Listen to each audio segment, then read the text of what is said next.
서초동 법무사 행정사 김철중입니다. 오늘은 상해죄와 폭행죄 고소장에 대해서 알아보도록 하겠습니다.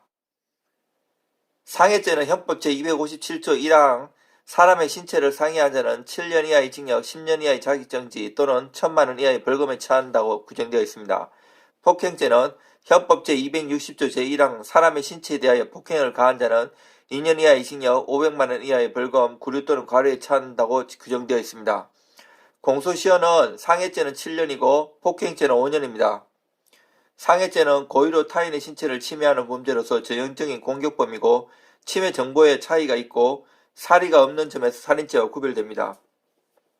폭행죄는 사람의 신체의 완전성이며 보호받을 정도는 형식범으로 신체의 완전성을 침해할 가능성이 있는 행위만을 폭행죄로 하고 구체적인 결과 발생 가능성 여부는 묻지 않습니다. 신체를 상해하면 상해죄가 성립하고 사람의 신체를 폭행하면 폭행죄가 되고 사람이 아닌 동물을 상해한 때는 그 효용을 해한 경우에 한하여 손괴죄가 성립하죠. 사체를 상해하면 사체 손괴죄가 성립합니다. 여기서 자상은 상해죄에 해당하지 않고 다만 특별법에 의하여 처벌되는 경우가 있습니다. 군에 입대하지 않으려고 자신의 몸에 자상한 경우 그 예가 되고요. 그러나 강요나 기망에 의한 자상의 경우에는 상해죄의 간접정범이 될 수 있습니다. 외국 원수에 대한 폭행의 경우 외국 원수에 대한 폭행죄가 외국 사절에 대한 폭행의 경우 외국 사절에 대한 폭행죄가 성립하고 근로자에 대한 사용자의 폭행은 근로기준법 위반에 해당합니다. 행위는 상해죄에 있어 신체에 상해하는 것이고 상해에 대해서 생리적 기능의 훼손이라는 견해, 신체의 완전성을 침해하는 것이라는 견해, 생리적 기능의 훼손과 신체 외모에 대한 중대한 변화라는 견해 등이 대립되고 있는데 판례는 대체로 양자 결합설의 입장에서 외관상 신체에 상처가 없더라도 성병 간염이나 천연화 파열은 물론이고 보행 불능이나 수면장애 또는 식욕 감퇴 등 기능장애 등을 일으킨 때에도 상해죄에 해당한다고 판단하고 있습니다. 상해죄의 수단과 방법에는 제한이 없습니다. 폭행은 신체에 폭행을 가하는 것이고 폭행은 일반적으로 사람의 신체에 유형력을 행사하는 것을 말하며 폭행의 방법에는 제한이 없습니다. 다만 2인 이상이 공동하여 폭행을 하거나 단체나 다중의 위력으로서 또 단체나 다중의 위력을 가장하여 위력을 보이거나 흉기 기타 위험한 물건을 휴대하여 폭행한 때는 폭력행위 등 처벌에 관한 법률, 즉 폭처법 위반에 해당합니다. 폭행죄의 폭행은 사람의 신체에 따른 것을 요하므로 단순히 물건에 대한 유형력의 행사는 폭행이라 할 수 없습니다. 말하자면 남의 집 앞에 인분을 던지거나 남의 집 대문을 발로 걷어차는 것만으로 폭행죄는 성립하지 않습니다. 사람의 신체에 대한 유형력의 행사가 생리적 기능을 훼손하거나 건강을 해칠 정도는 필요 없고 그런 경우에는 상해가 해당됩니다. 예를 들어 사람에게 돌을 던지거나 뺨을 때리거나 침을 뱉거나 옷이나 손을 잡아당기거나 사람을 미는 경우는 물론이고 머리털이나 수염을 자르는 것도 폭행죄의 폭행에 해당합니다. 폭행을 가하면서 그 사실을 협박한 때는 협박죄는 폭행죄에 흡수됩니다. 상해죄에 있어서 의사의 치료 행위는 그 성공 여부를 불문하고 상해죄가 해당합니다. 그러나 상해죄의 성립 여부와 관련하여 업무로 인한 정당행위로서 위법성이 조각된다는 경우에 피해자의 성락에 의하여 위법성이 조각된다는 견해, 구성요건 해당성이 없다는 주장도 나오고 있는데요. 또 본인의 의사에 반하는 경우라도 그것이 정당한 치료 행위이면 위법성이 조각된다는 것이 통설의 입장입니다. 징계행위에 대해서 한번 보면 징계권자의 징계행위는 객관적으로 징계의 목적을 달성하는데 불가피하고 주관적으로 교육의 목적을 달성하기 위한 것이면 위법성이 조각되어 처벌할 수 없습니다. 그러나 징계권 행사로 인하여 상해를 가져오면 원칙적으로 위법성이 조각되지 않습니다. 예를 들어 부하의 훈계를 위한 것이라 해도 폭행행위가 징계권의 범위를 넘었다고 보여지고 그로 인하여 상해를 입은 이상 그 행위를 사회상규에 위배되지 않는 행위로서 위법성이 조각되지 않습니다. 상해 진단서의 전명령에 대해서 보겠습니다.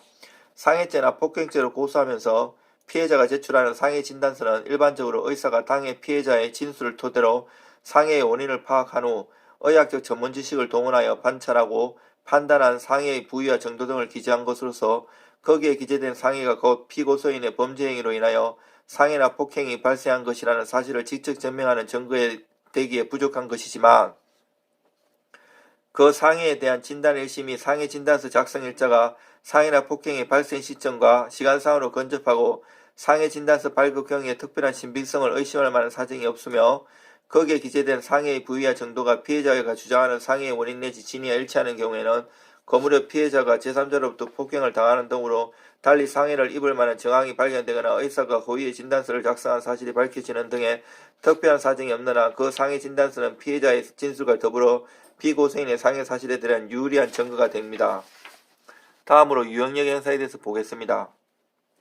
폭행죄에 있어서 피해자의 신체에 공간적으로 근접하여 고성으로 폭언이나 욕설을 하거나 동시에 손발이나 물건을 휘두르거나 던지는 행위는 직접 피해자의 신체에 접촉하지 않았다 하더라도 피해자에 대한 불법한 유형력 행사로도 폭행에 해당되어 처벌할 수 있습니다. 형법 제260조 제1항에 규정된 폭행죄는 사람의 신체에 대한 유형력 행사를 가리키는 것으로 그 유형력 행사는 신체적 고통을 주는 물리적 작용을 의미하므로 신체의 청각기관을 직접적으로 자극하는 음향도 경우에 따라서는 유형력 행사에 포함될 수 있으므로 폭행죄로 처벌할 수 있습니다. 상해죄로 고소장을 작성할 때는 피고소인의 상해의 동기에 따른 고의를 밝혀야 합니다. 피해자가 피고소인의 폭행으로 피해를 입은 상해의 부위와 정도에 대해 밝혀야 합니다. 그리고 범행의 경위와 피고소인이 어떤 수단과 방법으로 상해를 하였는지 구체적으로 밝혀야 합니다. 반드시 고소장에는 피고소인의 처벌을 희망하는 뜻을 기재해야 하고 상해의 피해 사실을 입증하기 위하여 상해 진단서를 반드시 첨부해야 합니다.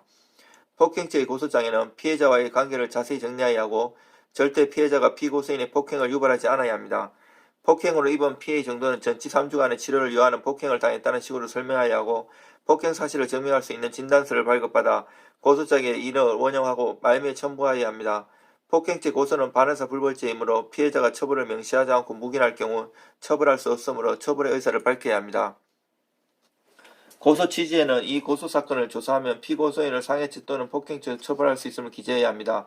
예를 들어 고소인은 피고소인을 형법 제257조 1항 상해죄 또는 형법 제260조 1항 폭행죄로 고소하오니 피고소인을 철저히 수사하여 법의 준엄함을 절실히 깨달을 수 있도록 엄벌에 처하여 주시기 바랍니다. 라고 기재하면 됩니다.